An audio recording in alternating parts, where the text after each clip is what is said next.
देश में corona virus के नए वेरिएंट ओमिक्रॉन तेजी से आगे बढ़ रहा है।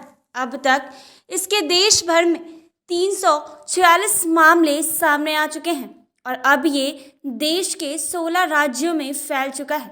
इस तरह से लगता है कि अब कोविड की तीसरी लहर देश में आ चुकी है और इससे बचने के लिए केंद्र और कई राज्य सरकारों ने सख्त कदम उठाना शुरू कर दिया है। कई राज्यों में सख्तियां शुरू हो गई है। कोविड के मामले और खासकर ओमिक्रॉन के मद्देनजर रखते हुए गुरुवार को जहां एक तरफ प्रधानमंत्री नरेंद्र मोदी ने हाई लेवल मीटिंग बुलाई। प्रधानमंत्री नरेंद्र मोदी ने गुरुवार शाम हुई मीटिंग में अफसरों को और प्रभावी कॉन्टैक्ट ट्रेसिंग को कोविड टेस्ट में तेजी लाने और वैक्सीनेशन में इजाफा करने के साथ साथ हेल्थ के ढांचे को मजबूत बनाने का निर्देश दिया है। साथ ही राज्य के हर संभव मदद करने के लिए केंद्रीय टीम जरूरतमंद राज्यों में भेजने की बात कही है। कोरोना के नए वेरिएंट ओमिक्रॉन को देखते हुए होने वाली न्यू ईयर और क्रिसमस की पार्टियों की भीड़ से लोगों को बचाने के लिए मध्य प्रदेश में रात्रिकालीन कर्फ्यू का ऐलान कर दिया गया है। एमपी में भी नाइट कर्फ्यू लगने वाला पहला राज्य है, जहां रात 11 बजे से सुबह 5 बजे तक नाइट कर्फ्यू जारी रहेगा। तो वहीं शिवराज सरकार की ओर से जारी नई गाइडलाइन में क्लब, कोचिंग, जिम, सिनेमा घरों में वैक्सीन के दोनों डोज के बाद ही प्रवेश दिए जाने के निर्देश दिए गए हैं।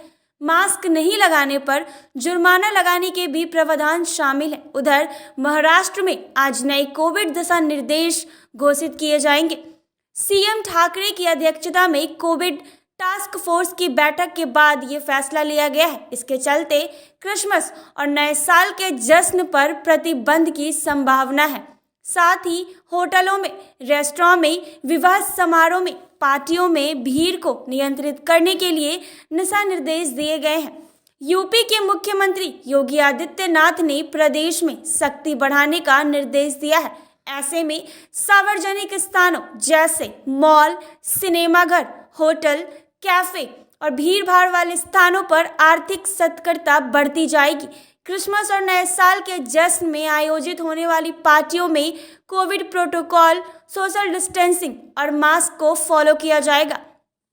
बता दें कि कोरोना के डेल्टा और ओमिक्रॉन वेरिएंट को ध्यान में रखते हुए प्रदेश के सभी डीएम को अलर्ट जारी किया गया है। राष्ट्रीय राजधानी दिल्ली में अब तक ओमिक्रॉन के 97 मामले सामने आ चुके हैं। इसे देखते हुए आपदा प्रबंधन प्राधिकरण ने क्रिसमस और नए साल के जश्न पर पाबंदी लगाने का ऐलान किया है। डीडीएमए का तर्क है कि भीड़ भाड़ के चलने कोरोना संक्रमण तेजी से फैलता है। ऐसे में ओमिक्रॉन वेरिएंट को देखते हुए ये फैसला लिया गया है कि दिल्ली में रेस्टोरेंट और बार 50% लोगों की संख्या के साथ ही खुलेंगे। इस गाइडलाइन का उल्लंघन करने पर कड़ी कार्रवाई की जाएगी। उसके खिलाफ महामारी एक्ट के तहत कार्रवाई करने का प्रावधान है।